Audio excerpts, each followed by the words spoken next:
Hi, this is Tim for Scott Country International, and this is the Night Vision Show.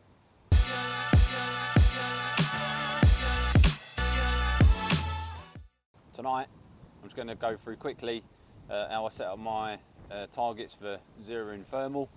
Obviously been to the shooting show at the weekend, scope's been on display, so I'm just going to set up for a quick check zero and make sure everything's tickety-boo before we go. So all I use is a bit of plywood and a small piece of tin foil. Alright, just fold it down, put that on the top with a little bit of masking tape.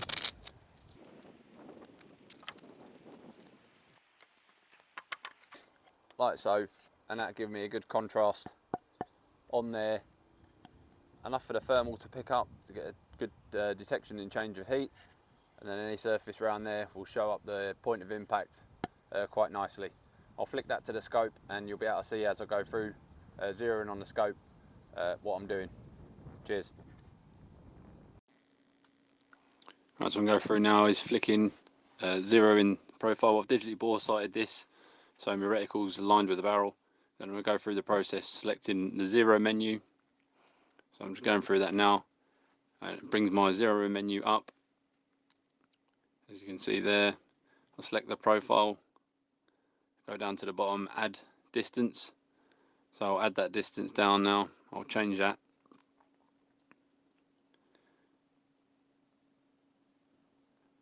Along to 50 yards. So I add my distance there, long press and hold, that brings my zero menu up. Now aiming at the target there, you can see it's brought a red crosshair up and my X and Y axis in the top right corner. So what I'll do now is I'll take my first shot, I'll see the point of impact where that lands. And you can also see the click value in there is 21.2 millimeters at 100 yards. So I'll take my first shot, going through this process now with my point of aim of my main crosshairs, keeping on the little patch. And then once I've took my first shot, I'll freeze frame that down to the snowflake, as you can see on the left hand side, keeping my point of aim dead center. That's now on freeze frame. You can see that's froze the image and it's holding it tight. So then what I'll do now is I'll zoom in using a magnifying glass on the left hand side, and then up to the top there where it changes my windage and elevation. And now the point of aim is held on the center of the crosshair, and you can see now I'm moving my X and Y axis to where my first shot has landed. Just moving the X there so the red cross is moving to where my point of impact landed, and then moving my Y axis down to where the shot landed. We'll go through that process there. We'll do a long press and hold, and then my main crosshairs will move to that new point of aim. And we'll come off that. We'll go back through to the snowflake, press and hold that, and that will free up the screen again. And now I'll take my next shot, and that should land directly where I'm aiming, having completed the one shot zero process. And then all we do again is repeat the same process down to add distance, add a new distance, take the shot, see where it lands, into freeze frame, holding that on the center of your point of aim. Click the freeze frame, hold that, and move the cross, the red cross, to where your bullet landed, and that will be on zeroed using the one shot zero function. Alright, as you can see down there now, you can see my little white target just shining up there. You can see it in the picture. And see where we're at.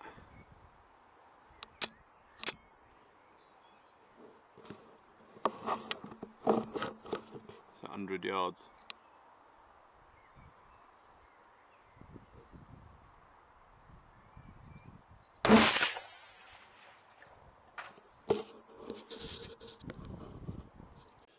Right, so there we had it then. So I've just gone back on had the Thermion back on the 243, had a quick check zero. You'll see in the footage there, process I went through, how easy you can see the target as well. A little bit of tinfoil inch by inch to make 3 adjustments on that. I'll just put it straight back on my air rifle. That is a profile I left it on during the show, and that was spot on every time on each of the set zeros I had. So I'm gonna head back down to the yard now and hopefully get cracking on some rats. Cheers.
Alright, so I just got back to the car. It's about, was it 10 past 12? So that was a first run out on a new permission. So I picked up 2 dairy farms recently and been out on the rats on them. Had about 20 rats tonight. A lot of them are in with the cows at the back. I ain't going in with them, so I'm definitely not in with a bullock because he was like taller than me. So yeah, good night tonight. So that will complete my little rat series that I've done with a Thermion. And we'll get that posted up soon.